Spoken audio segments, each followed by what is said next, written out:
Fragmentos encontrados deram lugar à fraude, armação e invenção. Aí, o primeiro deles, que eles dizem que é o primeiro da família dos humanos, é chamado de Ramapithecus, o nome do cabra. Esse é o primeiro da família humana. Esse ainda está assim, ó, lá na foto. O tal do Ramapithecus, certo? Como é que eles chegaram a essa conclusão? Foram achados fragmentos da mandíbula inferior e alguns dentes.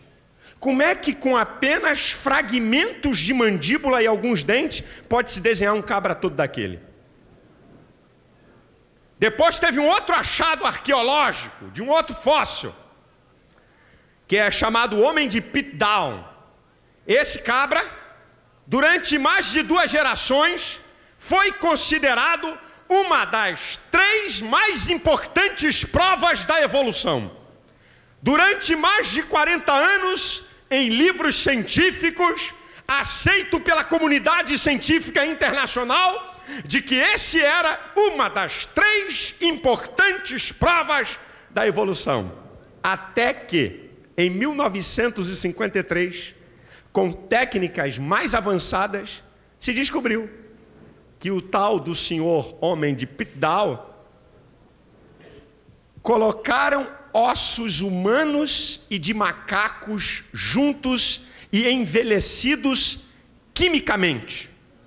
Pegaram dentes da arcada inferior de chimpanzé e limaram para parecer com humanos. Uma tremenda de uma fraude. Depois, em 1912, surgiu lá o Homem de Nebraska. Um dente, escuta essa, que essa dá até para rir. Um dente, o diretor do Instituto de História Natural dos Estados Unidos, lá o cientista Osborne, ele chegou à conclusão: aqui está, de fato, a ligação do homem com os macacos. Aqui está a prova de que nós somos descendentes de um mesmo ancestral. Nessa época, em Nebraska, nos Estados Unidos, havia um político chamado Bryan, que tinha interesse em colocar o ensino evolucionista na escola e deu amplo destaque na mídia e em revista. E teve uma revista científica que, a partir de um dente, conseguiu desenhar o pai, a mãe e os filhos. Nem Spielberg, nem esse cara tinha tanta imaginação como esses camaradas. Mais tarde, se descobriu que aquele dentezinho era de uma raça de porco extinta. Até hoje, ninguém desmentiu pelas revistas científicas e por toda a publicidade da época que isso era farsa e mentira. Quer ver outro? Homem de Pequim, visto por alguns, e só por alguns, porque nunca mais ninguém viu.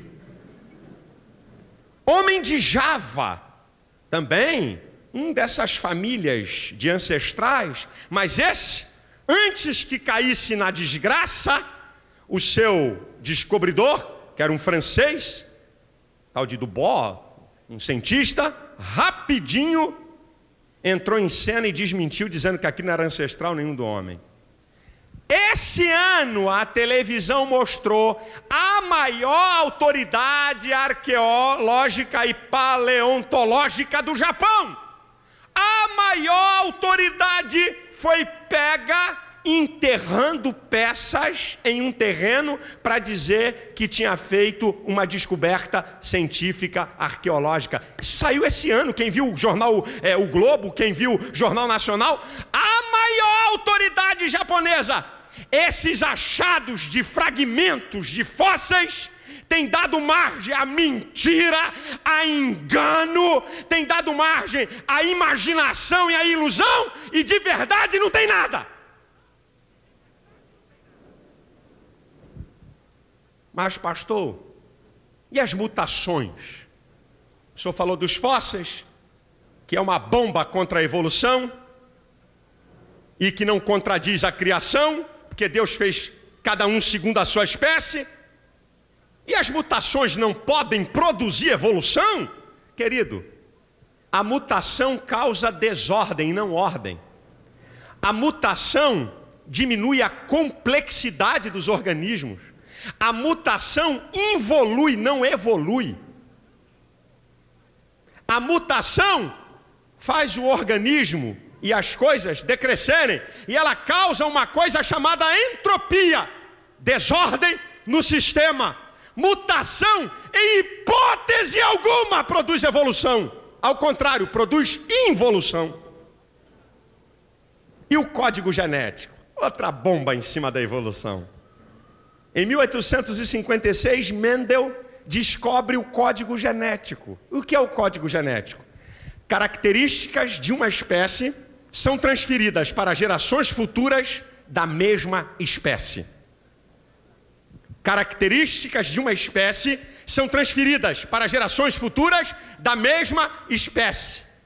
Cada espécie foi programada de maneira peculiar para produzir a própria espécie e não de maneira acidental produzir uma outra espécie.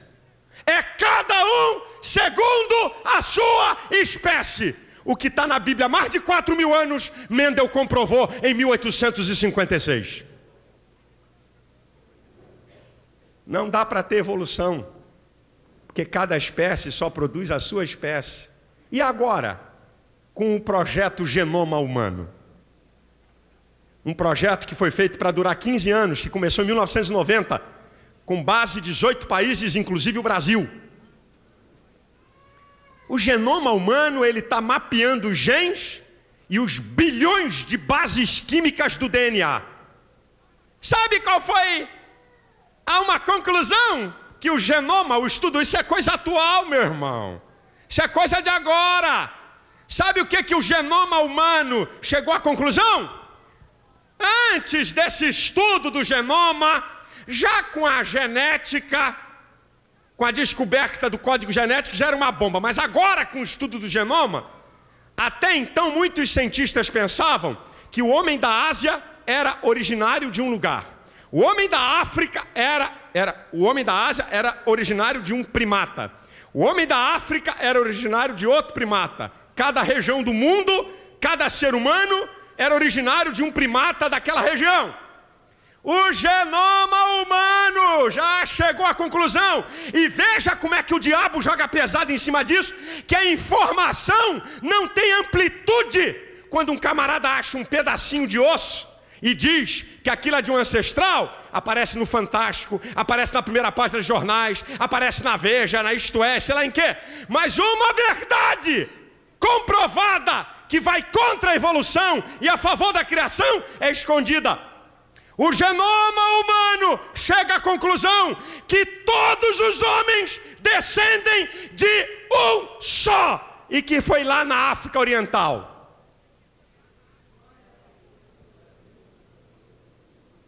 O que é que a criação diz? Que Deus fez Adão. A partir dele veio todos os homens. Jornal O Globo, 25 de dezembro de 2002.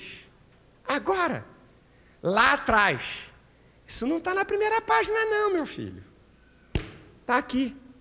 Ciência e Vida. O verdadeiro Adão viveu na África. Cientistas sustentam que a humanidade descende de um ancestral comum. Aleluia! A Bíblia é a verdade.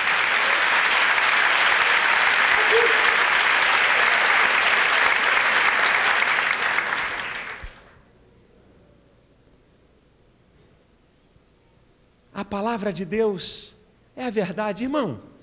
A questão é se você, amigo, quer crer que tudo isso que está aí é obra do acaso, ou se o que está aí é engenhosidade e plano deliberado de um Criador.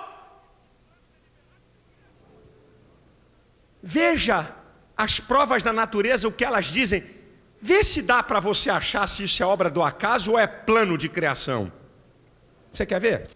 A rotação que é o que a Terra dá uma volta em torno do seu próprio eixo, dura 24 horas. Se o tempo de rotação fosse diminuído em 1/10, os dias seriam 10 vezes mais longos e a noite 10 vezes mais longa. Se a rotação fosse diminuída em 1/10, com isso, durante o dia, o sol queimaria toda a vegetação e o que sobrou seria morto pela noite, pelo gelo da noite. É obra do acaso a rotação ter 24 horas? O planeta Terra está a uma distância... O planeta Terra está a uma distância adequada do Sol para a vida animal e vegetal. Se o planeta Terra tivesse a distância de Vênus e Mercúrio, toda a vida seria torrada. E se o planeta Terra tivesse na distância de Marte e Plutão, que é para o Sol, seria tão congelada que não poderia ter vida. É obra do acaso a distância da Terra para o Sol? A atmosfera, ela possui uma espessura ideal para suportar os milhões de meteoritos, de chuvas de meteoritos que penetram nela, a uma velocidade de 45 quilômetros por segundo. Se você quiser ter uma ideia do que é isso, multiplica 45 por 3.600, para você ver quanto é que isso é por hora, porque nós temos ideia de hora, 100 km por hora, 200 km por hora. Eu estou falando que o meteorito penetra na atmosfera a uma velocidade de 45 km por segundo, uma velocidade espantosa. Se a atmosfera não tivesse a densidade que ela tem, o planeta Terra todo dia receberia um bombardeio de meteorito e mataria toda a vida animal e vegetal. Você acha que a densidade da atmosfera é obra do acaso para suportar isso?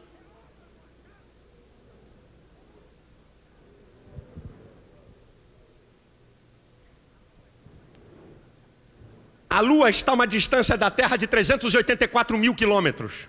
Se a Lua estivesse a 80 mil quilômetros da Terra, as marés, que hoje são inofensivas, inundariam o planeta Terra 2 vezes ao dia. Isso é obra do acaso, a distância da Lua para a Terra?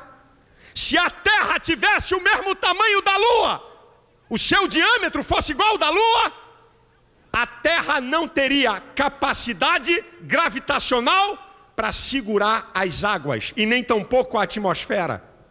Você acha que isso é obra do acaso?